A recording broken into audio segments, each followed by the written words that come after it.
A few stories about forgiveness. So, forgiveness has had a powerful effect on me in my life. And each one of these experiences has been game-changing for me. I felt it in the moment, and I'm so glad that they occurred.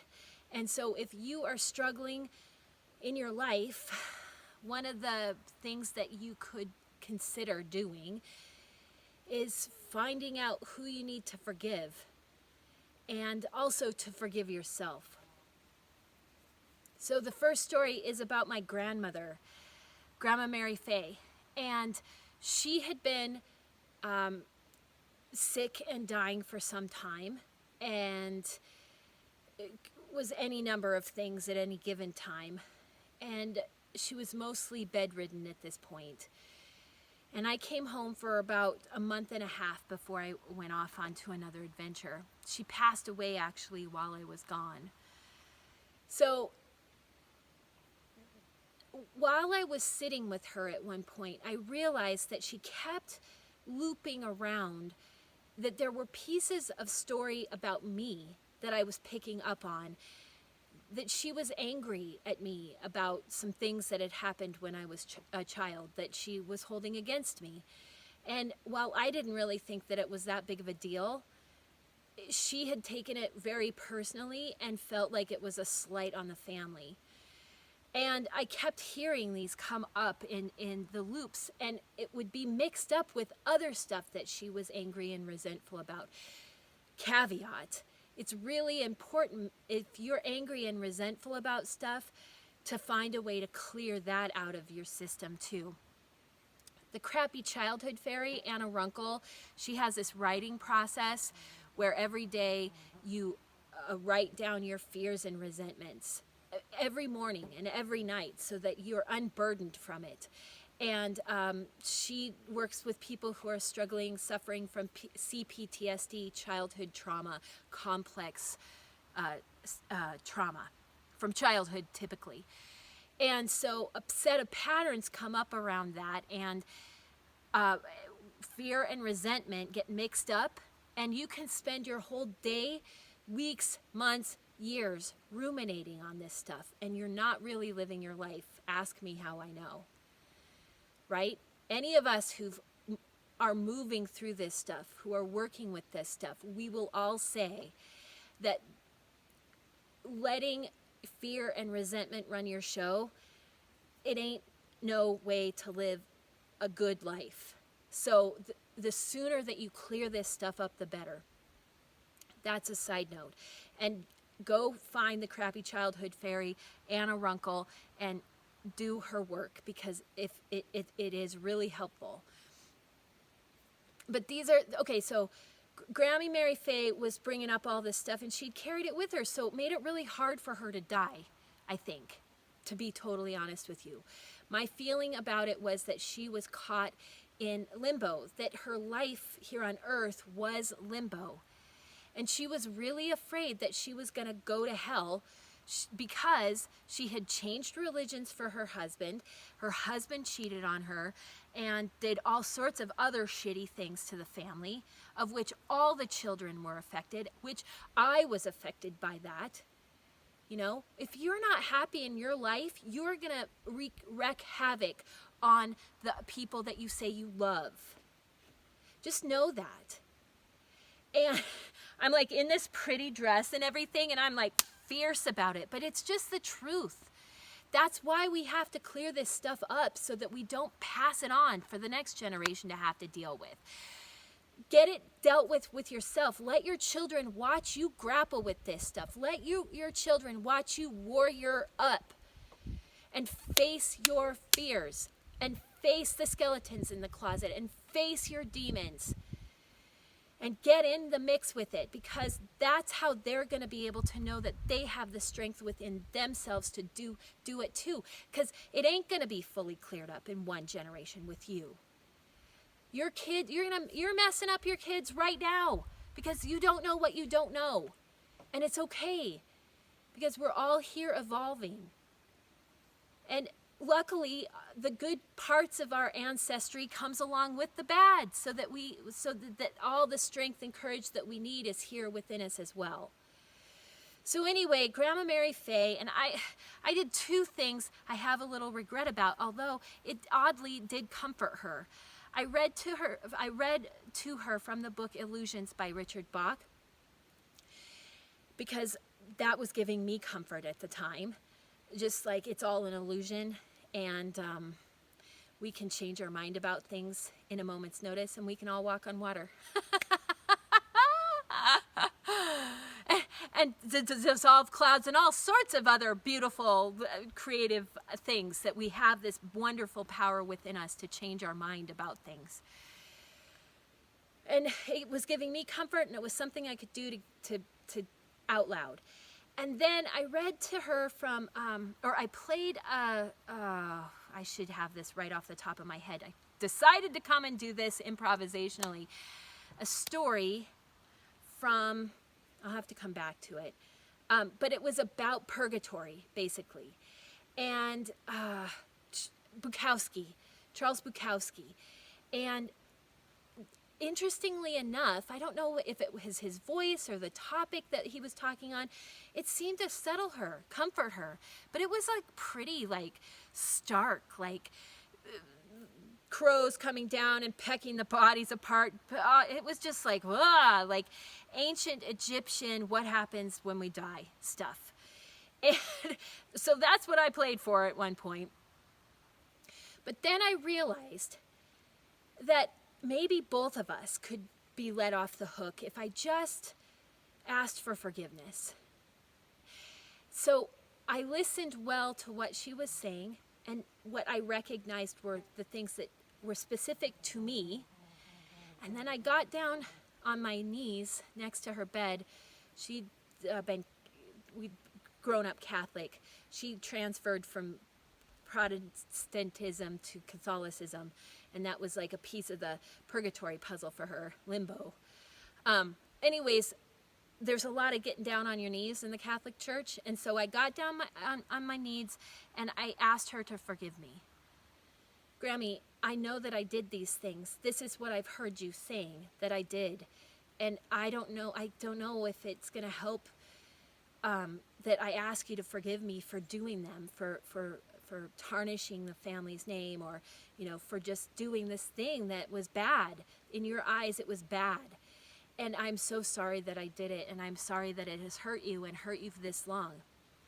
And almost instantly, one, it's like something lifted from her. That was the first thing. The second thing was, instead of looping all the time with all these different other people's stories mixed into my story, we started to be able to have direct conversations again. So it helped. It helped.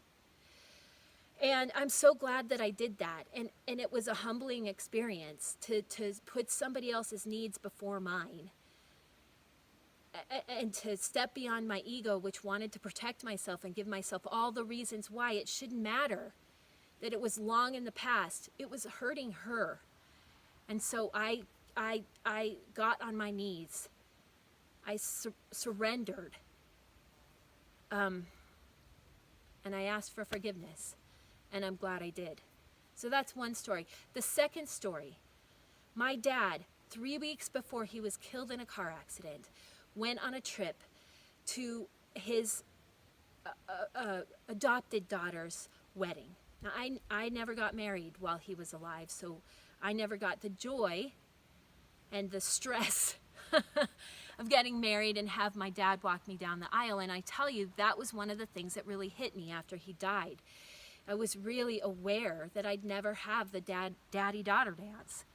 I was really aware that I would never get to have the joy of being walked down the aisle by my dad. And I really loved him.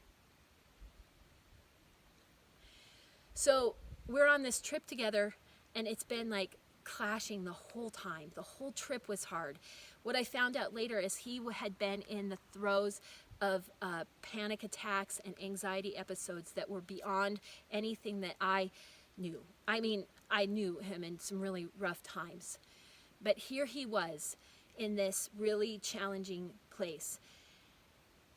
And I kept having this thought that he was going to tell me that he was dying, that he had cancer. As we went to Yellowstone National Park, he'd never been to Yellowstone National Park. He was 55 when he died. We live in Montana. He'd never given himself permission to go to Yellowstone National Park. We went to Glacier National Park as my graduation from high school gift. He'd never been to Glacier National Park, two of the most majestic places in Montana. Some of it had to do with his anxiety. Some of it had to do with scarcity mindset and poverty mindset. Some of it had to do with who knows what. But he didn't give himself or his family permission to do that, to enjoy life. So we get into, on the way home, we get into a knockdown, drag-out fight. And it was, he told me all the things that had been pissing him off about me for years, all the ways that I had hurt him, slighted him, pissed him off. I told him all the ways he had hurt me, pissed me off, not been a good dad. He told me all the ways I hadn't been a good daughter. My God, it was so intense. And then I said, I just don't want to do this anymore. I don't want to trigger you anymore. I don't want you to do this to me anymore, trigger me. Like, I hate this.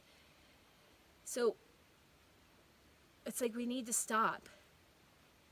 And not too long later, he picked some random thing, and he whammo, knew he could hit the button and I would blow up. And I did, just like clockwork. He knew how to work me. And I was driving the car, and I slammed the car brakes on, pulled the car off to the side of the road. We were going 80 miles an hour. Like a good driver, he taught me to drive.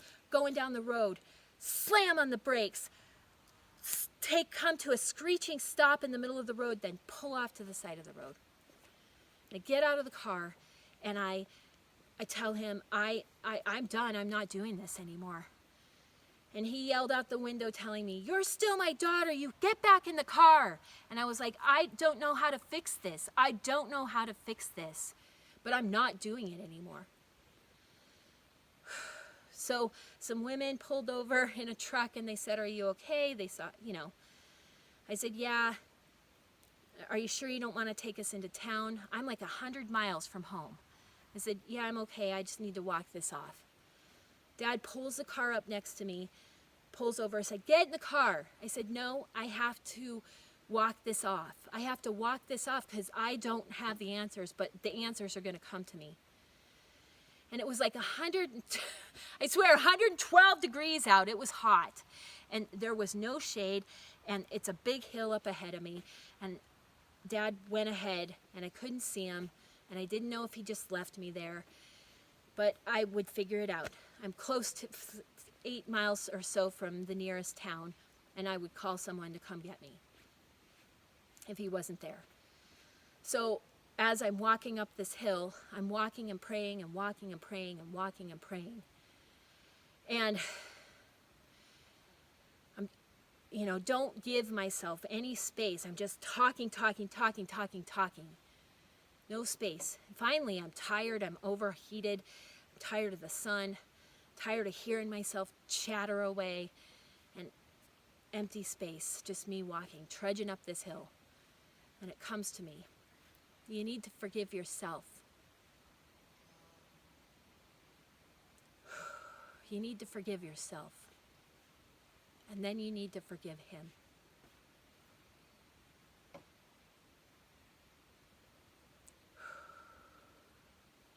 And when I came to the top of the hill, the car was sitting there.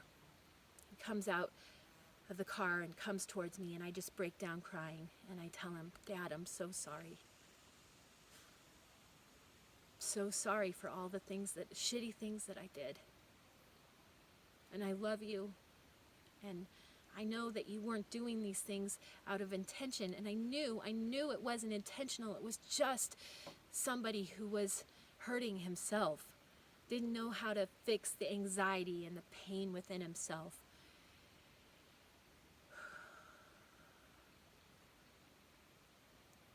And he gave me a big hug, and I gave him a big hug, and he said he was sorry. And 3 weeks later, he was dead in a car accident. We don't know. We don't know when it ends. We don't know how it ends. But it's important to forgive ourselves and to forgive others. And I swear my dad gave me those elk, and then that elk story. He brought them to me as a gift. God and my dad working together. God says, what would she like? What would she know? Bring her the elk. Bring her to the elk. Let her hear them breathing. Let her hear them wrestling in the grass. Let her hear their bugles. Let them help to reset her. It was a gift from God and a gift from my dad.